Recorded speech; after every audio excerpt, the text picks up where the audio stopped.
నమస్తే ఫ్రెండ్స్, నేను మీ మంజుల. ఈ వీడియోలో నేను కాకరకాయ వేపుడు ఎట్లా చేయాలో చూపిస్తాను.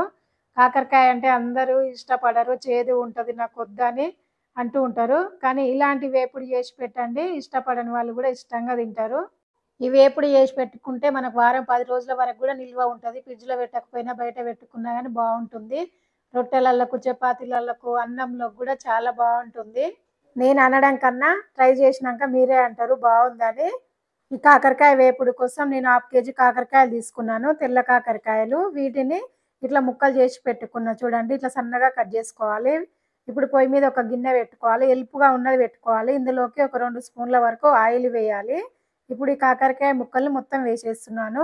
కొందరేమో ఎక్కువ నూనె పోసి కొన్ని కొన్ని వేసి డీప్ ఫ్రై లాగా చేస్తుంటారు, కానీ అట్లా కాకుండా కొంచెం నూనె వేసుకొని కూడా ఇట్లా చేసుకోవచ్చు. ఇవి వేగనికే కొంచెం టైం పడుతుంది, మధ్యలో మధ్యలో కలుపుతూ ఉండాలి. పక్కన ఇంకో కడాయి పెట్టి ఇందులోకి ఎండు కొబ్బరి ముక్కలు వేసుకోవాలి. ఇవి కొద్దిగా వేగనివ్వాలి. ఈ కాకరకాయ వేపు టేస్ట్ రానికే ఇక్కడ మనం ఈ పొడితోనే వస్తుంది అనమాట.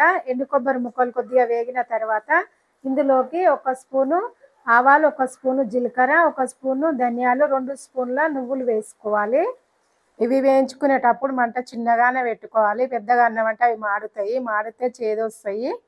ఇప్పుడు కొంచెం చింతపండు వేసుకోవాలి. చింతపండు పడని వాళ్ళు వేయకపోయినా బాగుంటుంది. చింతపండు వేసిన తర్వాత మళ్ళీ ఒకసారి మొత్తం కలపాలి. కలిపిన తర్వాత స్టవ్ ఆపేసి ఇదే కడాయిలో ఉంచి చల్లారనివ్వాలి. అప్పుడే ఇంకా మంచిగా ఒట్టిగా వేగిపోతాయి. పక్కన కాకరకాయ ముక్కలు వేగుతున్నాయి కదా, అవి కూడా మధ్యలో మధ్యలో కలుపుతూ ఉండాలి.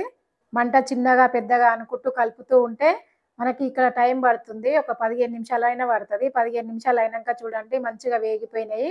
ఇట్లా వేగాలన్నమాట. ఇప్పుడు ఇట్లని స్టవ్ బంద్ చేసి ఇదే గిన్నెలో వదిలేసి పక్కన పెట్టుకోవాలి. ఆ గిన్నె వేడికి ఇంకా అవి కొంచెం ఫ్రై అవుతాయి అన్నమాట.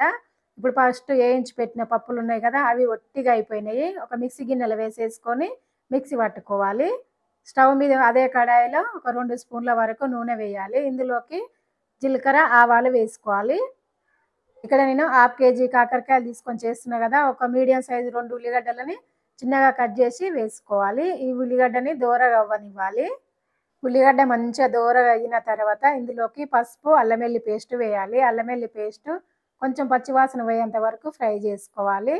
అల్లం వెల్లుల్లి పేస్ట్ పచ్చివాసన పోయిన తర్వాత ఇప్పుడు కరివేపాకును వేసుకోవాలి. ఇందులోకి మంచిగా ఒకసారి ఫ్రై అయిన తర్వాత ఇందులోకి ఇప్పుడు మనము వేయించి పెట్టుకున్నాం కదా కాకరకాయ ముక్కలని ఇందులో వేసేసుకోవాలి.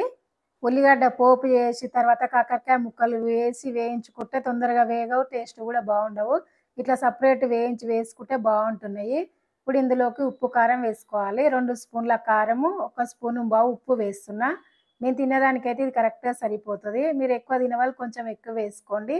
మిక్సీ పట్టిన పొడిని కూడా ఇందులో వేసేసుకోవాలి. వేసిన తర్వాత మంట చిన్నగా పెట్టి మంచిగా మొత్తం కలపాలి. మంట పెద్దగా పెట్టినామనుకో మనకు ఘాటు వాసనలాగా వస్తుంది.